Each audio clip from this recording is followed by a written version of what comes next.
একাংশৰ প্ৰহাৰত নিহত ড্ৰাগছ আসক্ত যুৱক নিশা বজাৰত চুৰি কৰোঁতেই ধৰিছিল পহৰাদাৰে হাতে লুটে কৰায়ত্ব কৰি কৰিছিল প্ৰহাৰ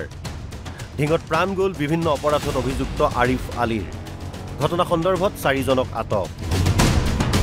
দেওবাৰে নিশা ঢিং বজাৰৰ এখন দোকানত চুৰি কৰি থকা অৱস্থাতেই ঢিং বজাৰৰ পহৰাদাৰীৰ দলে হাতে লুটে কৰায়ত্ব কৰি বেয়াকৈ প্ৰহাৰ কৰে যুৱকজনক তাৰ পিছতে ঢিং আৰক্ষীক গতাই দিয়ে যুৱকজনক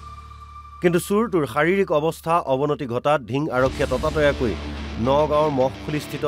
নগাঁও চিকিৎসা মহাবিদ্যালয়ত ভৰ্তি কৰিবলৈ লৈ যায় যদিও আতবাততে মৃত্যু হয় ড্ৰাগছ আসক্ত চুৰটোৰ এই ঘটনা সন্দৰ্ভত ঢিং আৰক্ষীয়ে পহৰাদাৰী দলৰ 4জনক আটক কৰি সোধপোছ অব্যাহত ৰাখিছে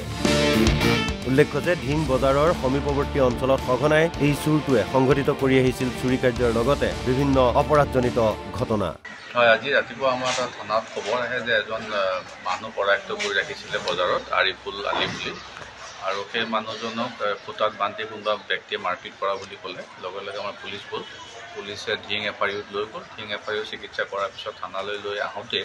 আকৌ অসুস্থ হোৱাত আমি আকৌ ঢিং এফআইউত নিলোঁ তাৰপৰা ৰেফাৰ কৰা হ'ল নগাঁও চিভিল হস্পিটেললৈ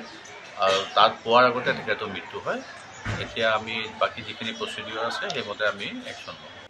ঢিঙৰ পৰা মুজাহিদুল ইছলামৰ ৰিপৰ্ট NB নিউজ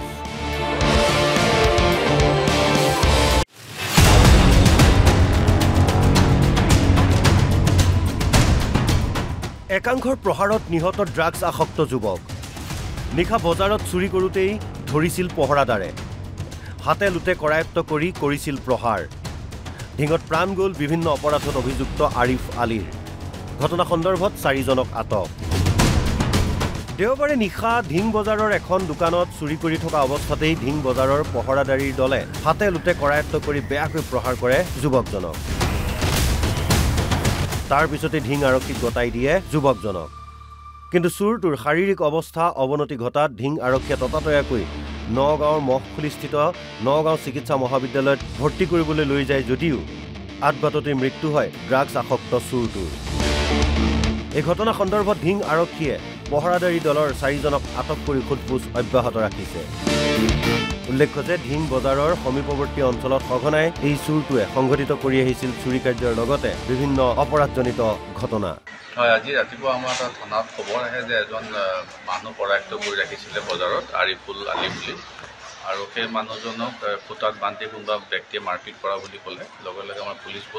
পুলিচে ঢিং এফআইউত লৈ গ'ল ঢিং এফআইউ চিকিৎসা কৰাৰ পিছত থানালৈ লৈ আহোঁতে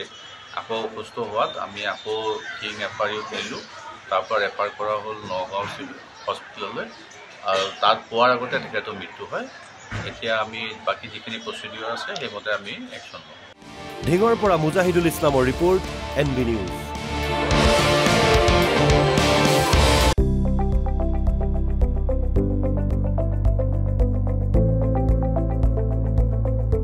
NB নিউজ